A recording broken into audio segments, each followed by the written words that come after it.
Viděli jste už, jak dobře vycvičený ovčácký pes dokáže zvládnout stádo? Právě takovou show mohli zažít návštěvníci ovčáckých slavností v Borovanech na Českobudějovicku. Už 10. ročník ale nabídl mnohem víc. Třeba i stříhání ovcí pěkně zblízka. Víte, že ovčák musí mít speciální boty?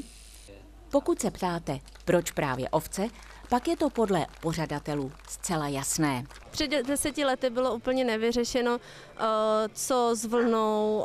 Vlastně bylo i málo lidí, kteří se o ovečky starali, chovatelů ovcí. Takže Rosa se rozhodla, že podpoří řemeslníky, ty, kteří spřádají vlnu a plní třeba polštářky vlnou, ale i třeba producenty místní, kteří dělají sýry.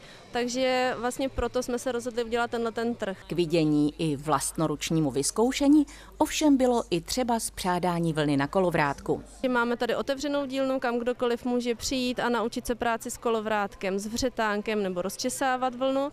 Takže vlastně pro dospělé je to takový informační zdroj toho, kdo chce se naučit nebo kdo chce pracovat s vlnou, tak tady dostane ty potřebné informace. Ukázka cesty vlny od ostříhané ovce až k upletené šále pak měla i charitativní záměr.